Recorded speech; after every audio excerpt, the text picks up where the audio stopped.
Okay, everybody, today I'm going to teach you how to make something with witchcraft. I feel really super extra today, and I don't know why my spirits have been pushing me to make this video, but today I'm going to teach you how to make an unhexing, curse-breaking, purification, spiritual salt using spiritual, magical, and medicinal herbalism. Salt is purifying, and we use it for purification. We also use it for luck and money drawing, but most people know that salt is for purification. So I'm going to show you the fastest and easiest way to put together a herbal salt, and however you practice the magic to consecrate your vessel is up to you, but I will give you some suggestions. This is a 10-ounce mason jar. This is just a glass Pyrex in order to mix your herbs and your salt. These are the chosen herbs that I want to use to cast my spell, and the essential oils I want in my spell. I just want to remind you that essential oils are magical oils because they're plants. They're motherfucking plants. And plants are magical. And they're more magical than any shit you're going to buy in a Botanica. And all of the ingredients that I'm using here are high quality ingredients. This is not garbage ingredients, which is why my products are so expensive. You're also going to need some kind of crystal. Quartz crystal works for everything. Because this is a protective, curse-breaking, hex-breaking salt blend that I'm making, I'm using a smoky quartz. And if anybody wants to know what kind of salt I use the Madeira Dead Sea Salt. This Dead Sea Salt is specifically for bath, spa, shower, and feet. Like, you can actually make this salt bath. You could put this in a bathtub, of course, and soak in it. Or you can actually put your feet in it and soak in it. And you can use this herbal salt blend on anything that you practice magic with that requires spiritual salt. You have to think about this smoky quartz crystal or whatever crystal you use as the battery that you're going to put inside your spiritual salt. So as a Reiki master, I have attuned this particular crystal by practicing Reiki on it, drawing the mystical and magical symbols of Reiki on the crystal. Other ways to purify a crystal is you can bury it, leave it there for a week. Just don't forget where you put it. Or you can put it out under a full moon and charge it with moonlight. And you can clean a crystal just by putting it in some salt water and letting it sit on your altar overnight. Those are all the ways that you can clean a crystal. So let's say my crystal is the battery that's going to go inside my mason jar. So you can smudge this jar however you want, and smudge is an English word, okay?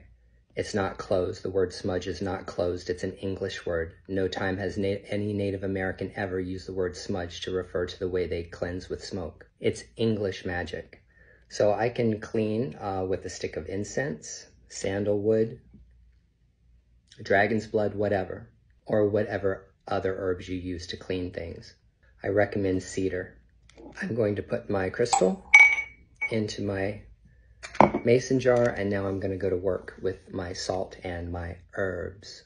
So the first thing I want to do is I want to mix my salt and my herbs together. So the first thing you can do is you can just stir up your herbs and your salt inside your Pyrex, using a spoon. It's not a big fucking deal, people. You don't have to be extra. You don't have to be special. You don't have to buy special equipment that has pinnacles on it in order to cast magic. Now, like what Witchfoot, Jennifer, and me teach people is that your hands are very important. Okay, magic travels through your hands. So physical witchcraft, that means working with things, requires you to use your hands. I'm going to massage, and I'm going to do my incantations, sing my songs, say my prayers, whatever it is that I want to do. If you practice hoodoo, you understand you can use the Bible, praying the Psalms and stuff like that. But anyway, the point is that I'm going to use my hand in order to put my magic into my herbs and my salt. Whenever you do essential oils, use 3 oils, 1, 2, 3. And then you want to put the essential oils in your salt to your smell, like whatever smells good to you.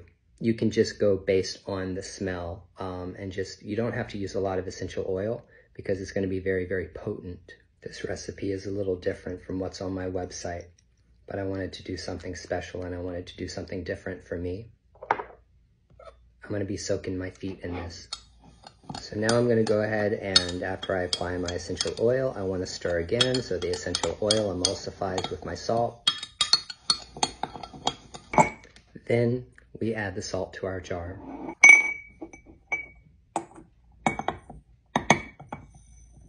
And this is going to be my spiritual salt.